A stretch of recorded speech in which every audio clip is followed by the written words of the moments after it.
Hello, everyone, and welcome back. I'm Elena, your host, and today we are going deeper into the art of truly masterful English communication than ever before. You already know that connecting words are the secret to fluency, and we have previously covered 75 essential connectors to help you flow. But today, we are taking a massive leap forward.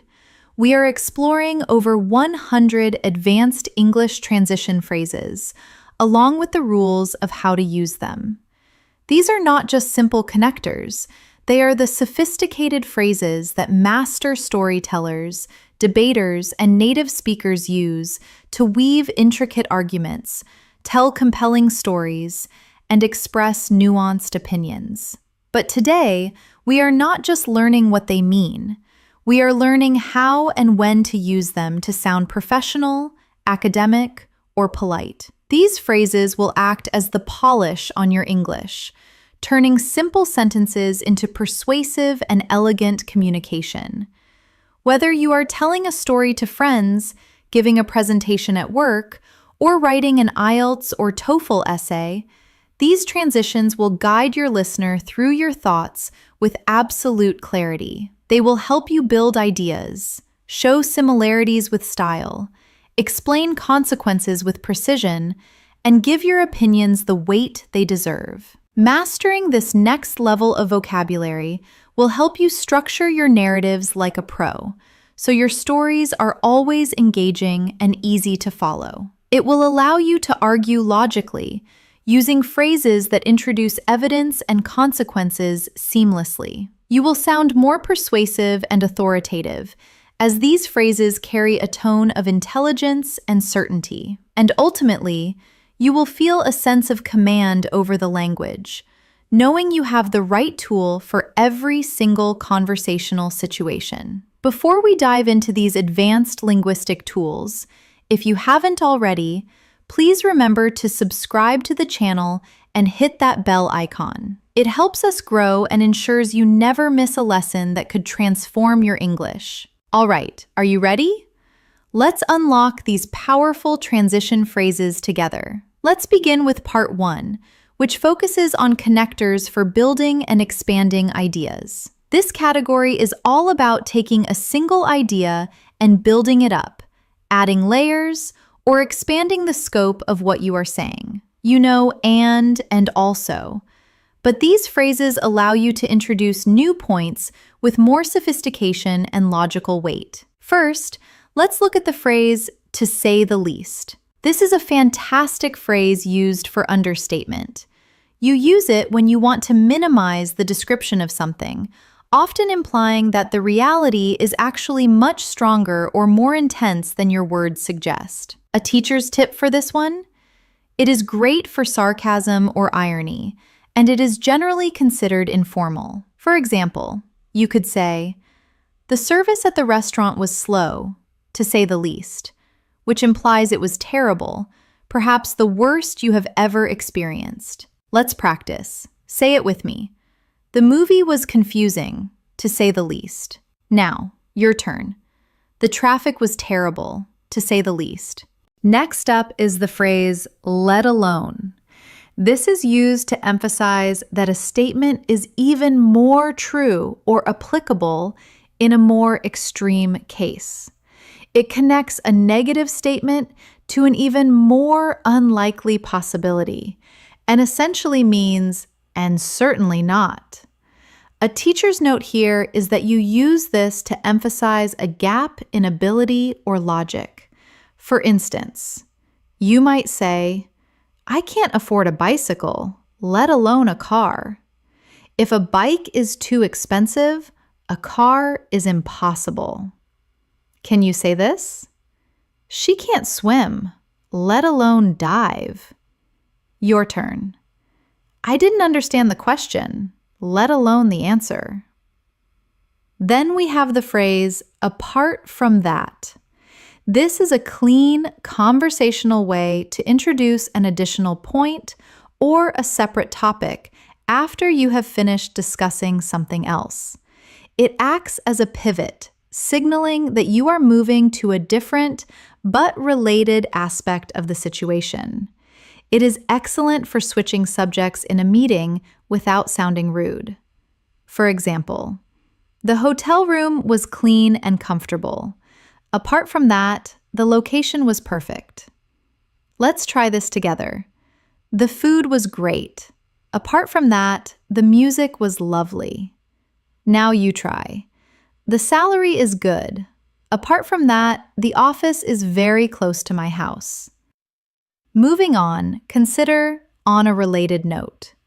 This is an excellent transition for moving from one topic to another that is connected or associated with it. It helps you maintain flow in a conversation or presentation without an abrupt jump, showing your listener that your thoughts are organized and linked. For instance, we have increased our sales. On a related note, customer satisfaction has also risen.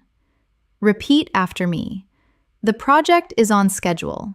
On a related note, we are under budget. Great job. Now you try. He is a great musician. On a related note, his sister is a singer. Next is the phrase, speaking of which. This is a very natural conversational phrase used to bring up a topic that is connected to something just mentioned, often when something reminds you of something else. It makes you sound attentive and engaged. For example, I just saw Sarah in the hallway. Speaking of which, did you know she is moving to New York? Say it with me.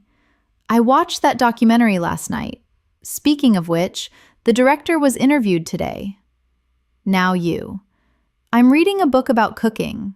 Speaking of which, I need to buy ingredients for dinner. Then we have with regard to. This is a more formal, professional phrase used to introduce a specific topic or subject you want to discuss, essentially meaning concerning or about. It is very common in business emails or meetings to sound professional and organized. Use this instead of just saying about to sound much more competent. For example, with regard to your proposal, we have a few questions. Let's practice its professional tone. Repeat after me. With regard to the application, we need more information. Now you, addressing a problem. With regard to the noise complaint, we are looking into it. Another useful phrase is the structure, not only, but also. This is a classic correlative conjunction used to emphasize that two things are true, adding weight and balance to your statement. A teacher's note here is to make sure you keep the grammar parallel. For example, you should say, he is not only intelligent, but also very kind, keeping the adjectives consistent. Let's practice. She is not only a talented writer, but also a skilled speaker. Your turn. Describing a city. The city is not only historic, but also very modern. Finally, for this section, we have another key point to consider. This phrase is excellent for presentations or essays when you want to introduce a new, important argument, signaling to the listener that a significant point is coming and adding structure to your speech. For example, we must reduce costs. Another key point to consider is employee morale. Say it with me. The plan is risky. Another key point to consider is the potential reward. Now you.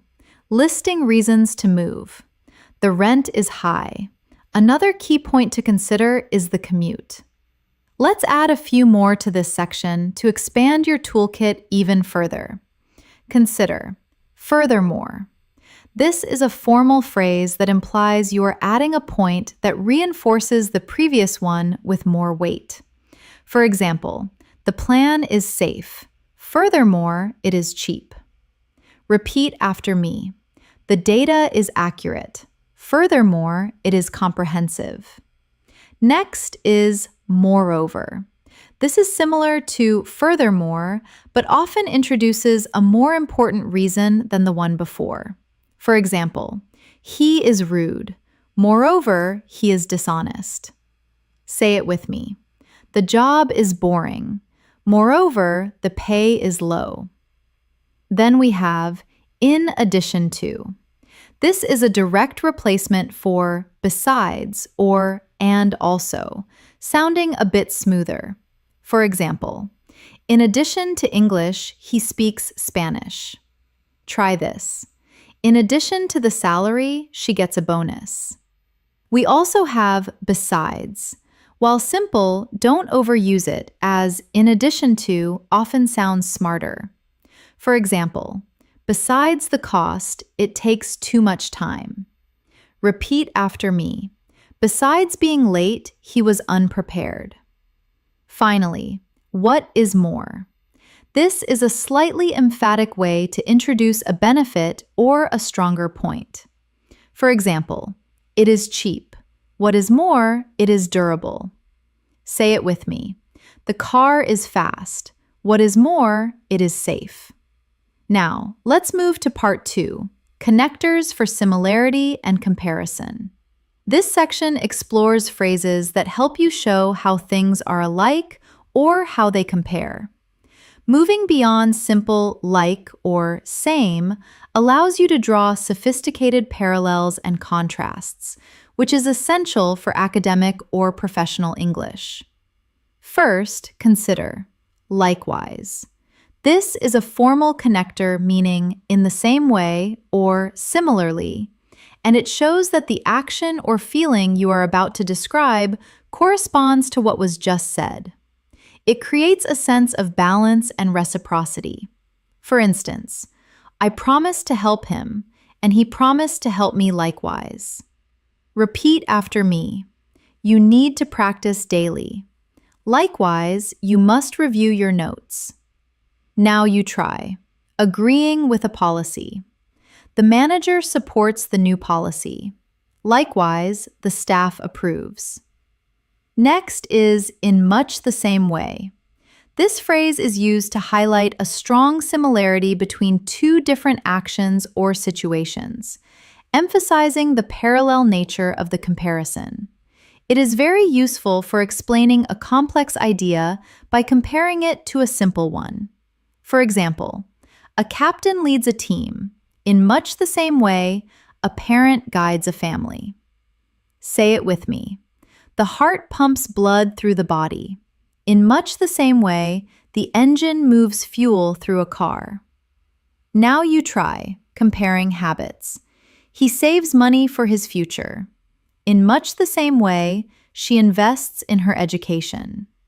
Then, correspondingly. This is a slightly more formal word that means in a way that is connected or appropriate to what has just been mentioned, showing a relationship of change or matching status. It implies that as one thing changes, the other changes in sync. For example, the company expanded its operations and, correspondingly, its profits increased. Try this. The temperature dropped and, correspondingly, the heating turned on. Now you try, explaining a salary. Her responsibilities grew. Correspondingly, her salary was raised. Moving on. Equally. This word is used to introduce a point that has the same importance or validity as the one just mentioned, creating a sense of balance and fairness in your argument. For instance, the movie was visually stunning. Equally, the soundtrack was incredible. Repeat after me. Respect is important in a relationship. Equally, trust is essential. Now you try. Balancing work and life. Hard work is necessary for success. Equally, rest is important for health. Next is along the same lines. This idiomatic phrase means similarly or in a similar direction, suggesting that the next point follows the same logic or theme as the previous one. It is very useful for keeping a train of thought going. For example, the first proposal focused on eco-friendly materials. Along the same lines, the second proposal suggests using renewable energy. Say it with me. She argued for better healthcare. Along the same lines, she requested more funding for hospitals. Now you try. Continuing a topic about technology.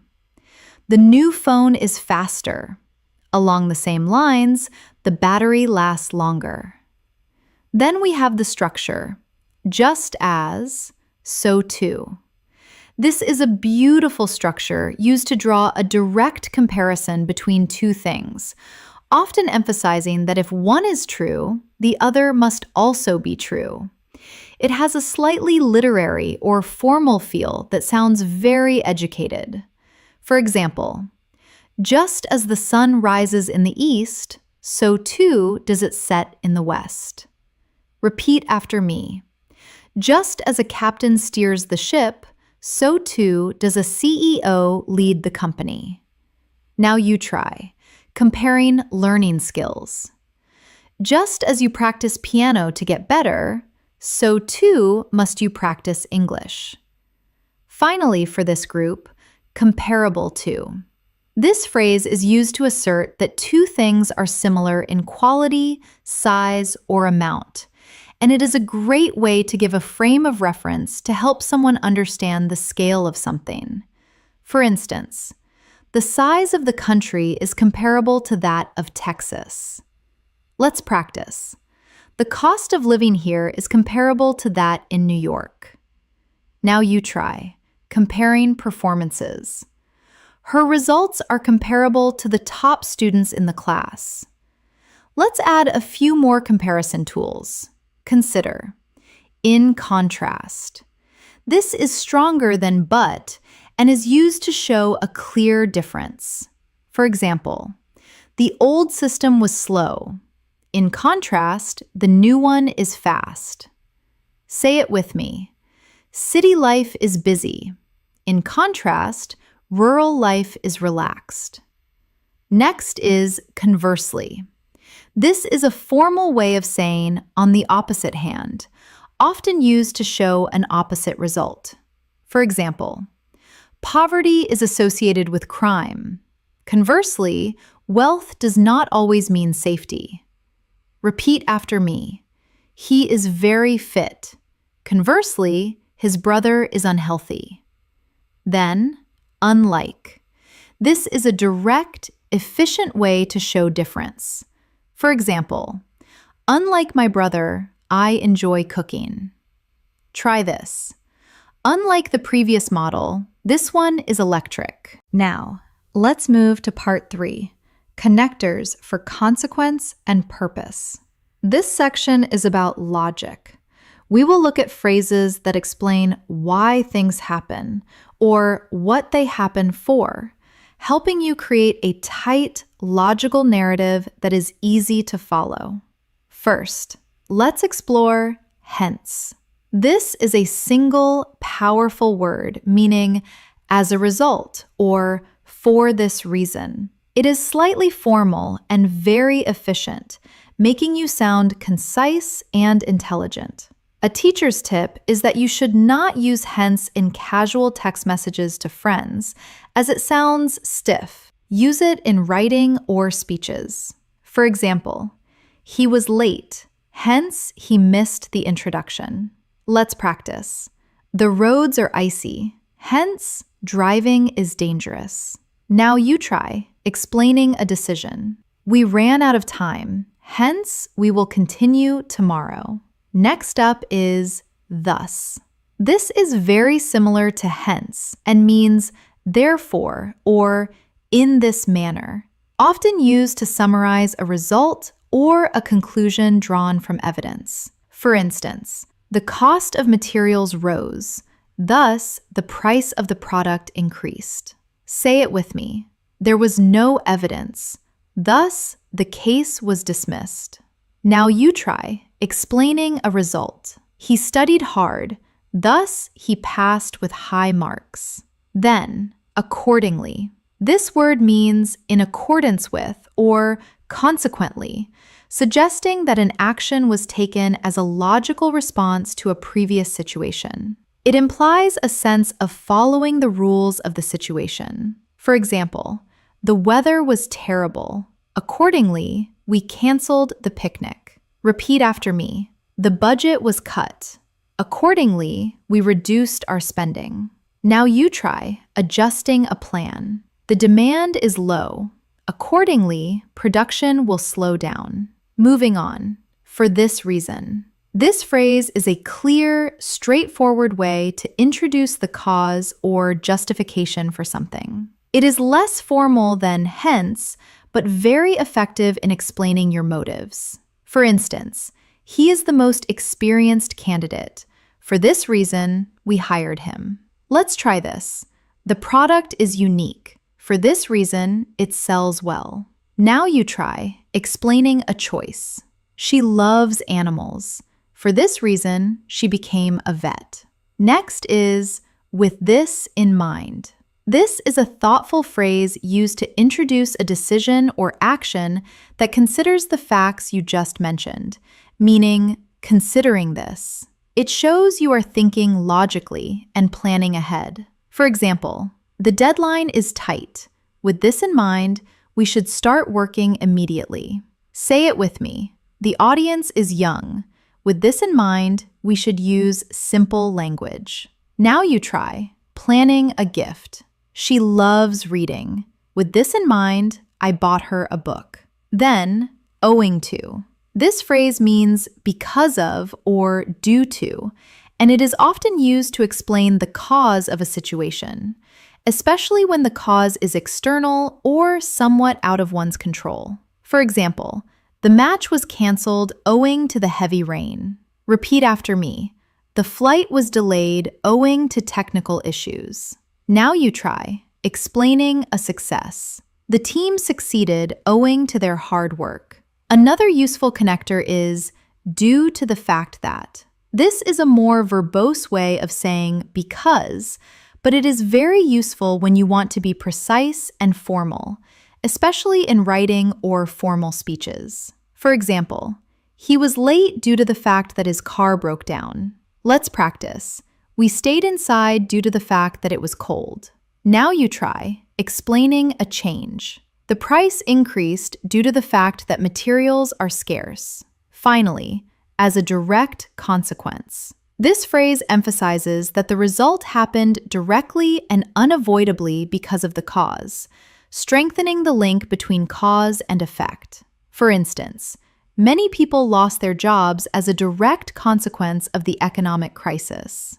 Say it with me. Sales dropped as a direct consequence of the bad reviews. Now you try explaining a benefit. Her confidence grew as a direct consequence of her practice. Let's expand this category further. Consider as a result. This is a very common, safe alternative to hence. For example, it rained. As a result, we stayed inside. Repeat after me. He broke his leg. As a result, he couldn't run. Next is therefore. This is very formal and definitive. For example, he is young. Therefore, he has time to learn. Try this. The evidence was weak. Therefore, the case failed. Then, leading to. This describes the action causing the result. For example, the heavy rain led to flooding. Say it with me. Poor management led to the company's failure. Now, Part 4. Connectors for exemplifying and illustrating. To make your argument strong, you often need to give examples. These phrases help you introduce proof, illustrations, or specific instances in a way that sounds professional and clear. First, consider for instance. This is a very common and versatile phrase used to introduce a specific example that clarifies a general statement. And it is slightly more formal than just saying, for example. For instance, many fruits are high in vitamin C.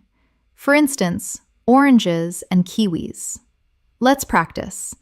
You can use many spices. For instance, basil and oregano. Now you try giving examples of exercises. Cardio is good for your heart. For instance, running and swimming. Next, to illustrate. This phrase is slightly more formal than for instance, and is used to show or explain something more clearly, often with a story or a detailed example. It paints a picture for the listener. For example, the software is user-friendly. To illustrate, you can drag and drop files with one click. Say it with me. The climate is changing. To illustrate, winters are getting warmer. Now you try explaining a problem. Customer service is declining. To illustrate, wait times have doubled. Then, a case in point. This idiom is used to introduce a specific example that perfectly proves the point you just made, giving your argument strong evidence. For instance, many people are addicted to their phones. A case in point is my brother, who never looks up from his screen. Repeat after me. The team has young talent. A case in point is our new striker, who scored twice. Now you try, proving a point about kindness. Strangers can be helpful. A case in point was the man who helped me change my tire. Moving on, to give you an idea. This is a conversational phrase used to help someone understand the scale or extent of something by providing an approximation or example, helping the listener visualize the magnitude. For example, the project is huge. To give you an idea, it took 3 years just to plan. Let's try this. The mountain is high.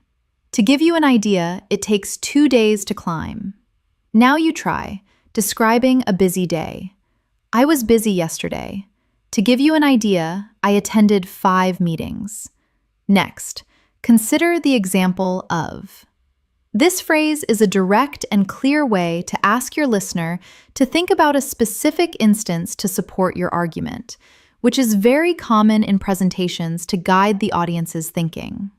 For instance, innovation drives growth. Consider the example of Apple, which revolutionized the phone industry. Say it with me. Pollution affects wildlife. Consider the example of the polar bear losing its habitat. Now you try, supporting an argument about reading. Reading expands your mind. Consider the example of to kill a mockingbird. Then, chiefly. This word means mainly or principally, and is often used to introduce the most important examples or reasons in a list, focusing the listener's attention on the main thing. For example, the team succeeded, chiefly due to their strong defense. Repeat after me. The diet is healthy, chiefly because it includes many vegetables. Now you try, explaining why you like a movie. The movie was popular, chiefly because of its ending. Another useful phrase is take, for example. This is a very active and clear way to introduce a specific instance to prove a point, sounding engaging. For instance, some animals are very intelligent. Take dolphins, for example. They can learn complex tricks. Let's practice. English is useful. Take business, for example. It is the global language. Now you try. Citing a problem. Traffic is bad. Take the morning rush hour, for example. Finally, for this section, primarily. This word means for the most part or mainly, highlighting the dominant reason or example, though acknowledging there might be others. For example, I chose this car primarily for its safety features. Say it with me. He exercises primarily for his health. Now you try. Explaining a choice. We use this software primarily for its speed. Let's add a few more. Consider specifically, which means in a detailed way. For example, I enjoy fruit, specifically apples and pears. Repeat after me. I like sports, specifically soccer and tennis. Next is namely, which introduces a precise explanation or list. For example, there is one problem, namely the lack of time. Try this. I have two hobbies, namely painting and reading. Now, part 5, connectors for expressing opinion and stance. Being able to express how you think and what you believe is crucial. These phrases help you introduce your opinion in a way that sounds confident yet polite, or acknowledge the validity of other views. First, let's look at "as far as I'm concerned." This is a strong, personal phrase used to state your opinion clearly, meaning "in my opinion" or "from my perspective." It emphasizes your subjective view. A teacher's note is to use this when you want to limit your statement to your own perspective and not imply it is a universal truth. For example, "As far as I'm concerned, this is the best restaurant in town." Let's practice. As far as I'm concerned, summer is the best season. Now you try. Giving a view on a movie. As far as I'm concerned, the ending was surprising. Next up is "from my standpoint." This phrase is slightly more formal and professional, meaning "from my point of view" or "based on my position." And it is great for workplace discussions where you want to sound objective but personal. For instance, "From my standpoint, the merger is a good idea." Say it with me. From my standpoint, the customer is always right. Now you try, giving an opinion on a design. From my standpoint, the blue color looks better. Then, if you ask me. This is a casual, conversational way to offer your opinion, inviting the listener to consider your personal take, often used among friends. For example, if you ask me, we should leave early. Repeat after me. The movie was boring, if you ask me. Now you try, giving advice. It's too expensive, if you ask me. Moving on. I would argue that. This is an excellent phrase for debates or serious discussions, introducing your opinion not just as a feeling, but as an argument that you can support with logic. For instance, I would argue that experience is more important than education. Let's try this. I would argue that travel is essential for personal growth. Now you try, stating an argument about health. I would argue that sugar is the main cause of obesity. Next, I'm convinced that. This phrase expresses a very strong belief or certainty, showing that your mind is made up and you are firm in your opinion. For example, I'm convinced that we made the right choice. Say it with me. I'm convinced that hard work always pays off. Now you try, expressing a belief about the future. I'm convinced that AI will change our lives. Then, it seems to me that. This is a more tentative, humble way to express an opinion, suggesting you are observing and interpreting rather than stating an absolute fact. It is polite and thoughtful. For instance, it seems to me that the problem is getting worse. Repeat after me. It seems to me that prices are going up. Now you try, giving a polite observation. It seems to me that we need more time. Another useful phrase is, I am inclined to believe. This is a sophisticated way to say you are leaning towards a certain opinion or conclusion, but you aren't 100% closed off to other ideas, sounding open-minded yet logical. For example, I am inclined to believe his story. Let's practice. I am inclined to believe that he acted in good faith. Now you try, giving a tentative opinion. I am inclined to believe that the policy will help. Next, admittedly. This is a great word for concession, meaning you accept or agree that something is true, often before presenting a counter-argument. It shows you are fair and reasonable. For example, admittedly, the car is expensive. However, it is worth the price. Say it with me. Admittedly, the task is difficult, but we can do it.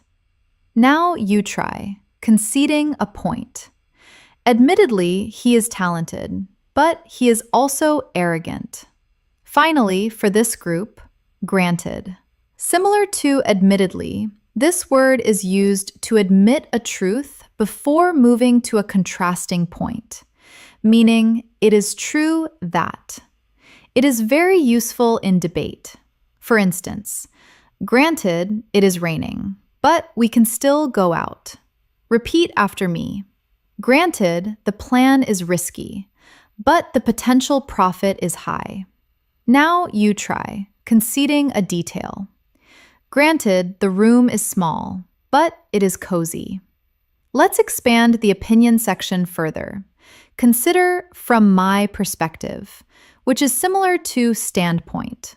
For example, from my perspective, we need to wait. Try this.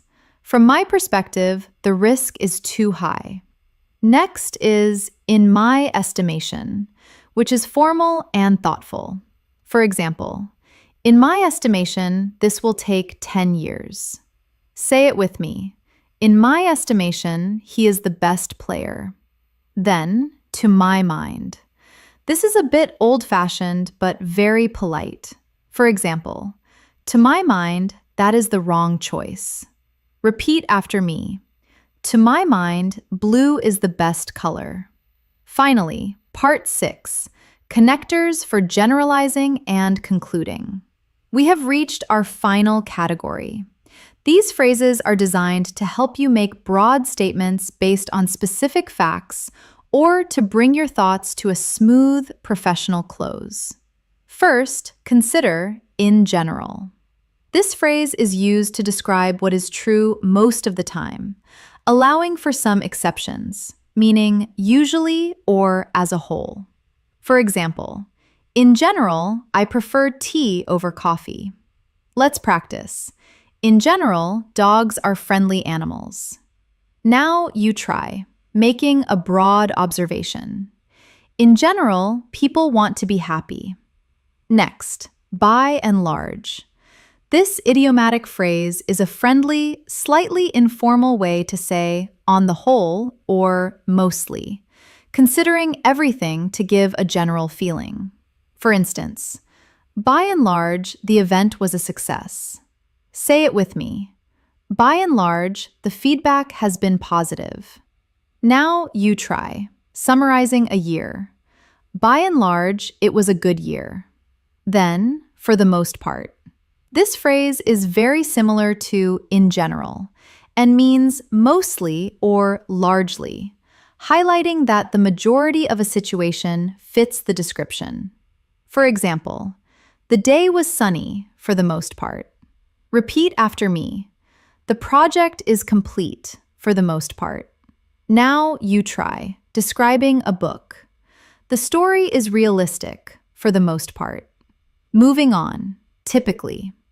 This adverb means usually or under normal conditions, describing what happens in a standard situation and is very useful for setting expectations. For example, typically, banks are closed on Sundays. Let's try this. Typically, winter is cold in this region. Now you try, describing a process. Typically, an interview lasts about 30 minutes. Next, broadly speaking.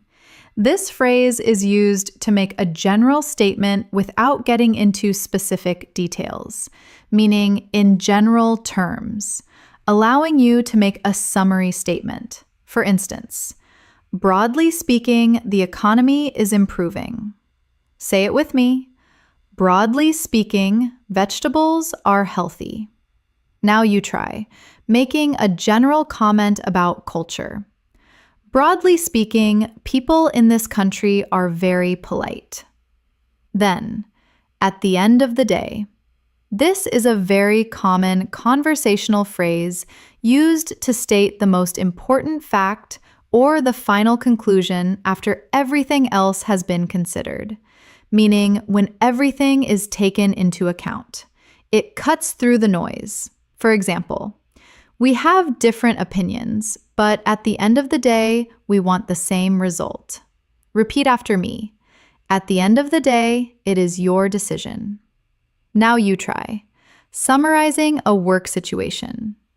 The details are important, but at the end of the day, we need to ship the product. Another useful phrase is to wrap things up. This is a friendly way to signal that you are finishing a discussion, a meeting, or a presentation, meaning to conclude, and is polite and prepares the listener. For instance, to wrap things up, let's review the main points. Let's practice. To wrap things up, does anyone have any questions? Now you try.